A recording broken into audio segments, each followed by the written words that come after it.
Olá, pessoal, sejam bem-vindos. Hoje, a gente vai mergulhar de cabeça numa declaração que, olha, simplesmente sacudiu o mundo da geopolítica.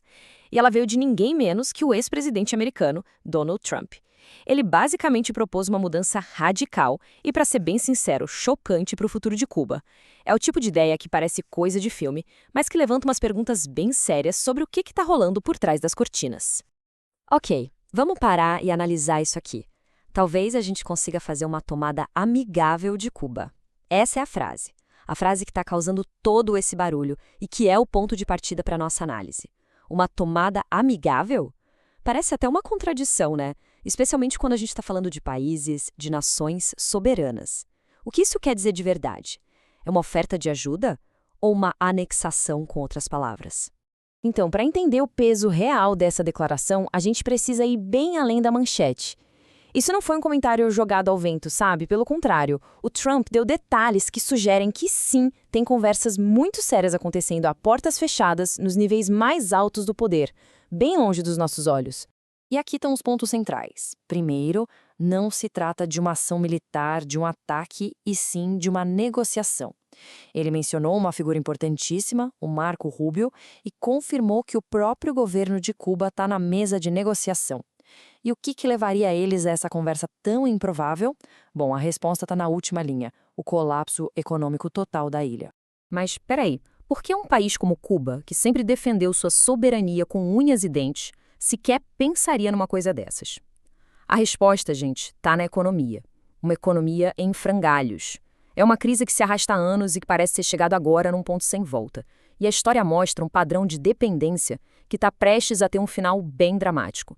Agora, o que é fascinante nesse slide é que ele desenha a vulnerabilidade de Cuba ao longo do tempo. Primeiro, eles dependiam da União Soviética. A URSS caiu, crise em Cuba. Depois, veio a Venezuela do Hugo Chávez. Cada vez que um desses patrocinadores caiu, a ilha mergulhou numa crise profunda. E hoje, com as sanções americanas sufocando a Venezuela, Cuba perdeu sua última grande fonte de dinheiro. E é isso que nos leva direto para os canais secretos de negociação. As fontes confirmam que, numa cúpula recente da CARICOM, lá no Caribe, os assessores do Marco Rubio se encontraram com uma figura central do poder cubano, Raul Guilherme Castro. Ele é neto do Raul Castro e, embora não tenha um cargo oficial no governo, todo mundo sabe que ele é uma peça-chave no regime.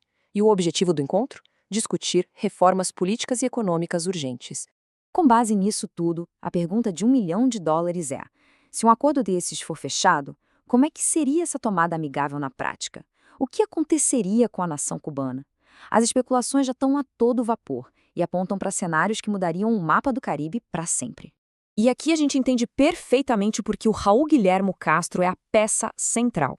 Ele é uma figura de topo no GAESA. E o que é o GAESA? É basicamente o conglomerado dos militares que é o dono da economia cubana. É isso. Se tem alguém com poder para negociar uma transição econômica e literalmente entregar as chaves do país, é quem controla o GAESA. A interpretação mais direta e, com certeza, a mais chocante da proposta do Trump seria a anexação. Sim, Cuba se tornando, de alguma maneira, parte do território dos Estados Unidos. Uma ideia que, até pouquíssimo tempo atrás, seria impensável. Coisa de ficção científica política mesmo.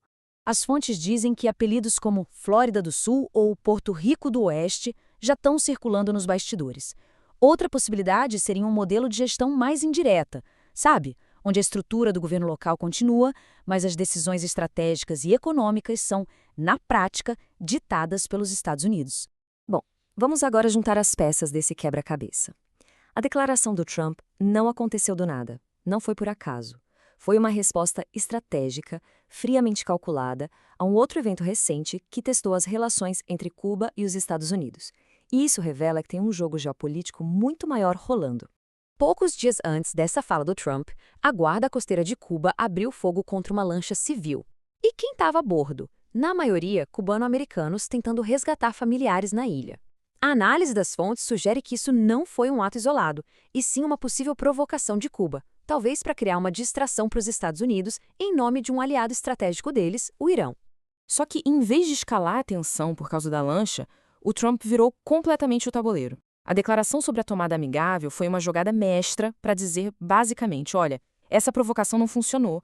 O meu foco estratégico está em outro lugar e nessa relação com vocês sou eu quem dá as cartas. E tudo isso nos deixa com uma pergunta bem incômoda no final. Será que a gente está testemunhando os últimos dias da soberania cubana como a conhecemos, sendo trocada por uma solução pragmática para um Estado que faliu? Ou será que isso seria um novo e controverso começo para o povo cubano, mesmo que seja como um peão numa partida complexa de xadrez geopolítico? A resposta, seja qual for, parece estar muito mais próxima do que a gente imagina.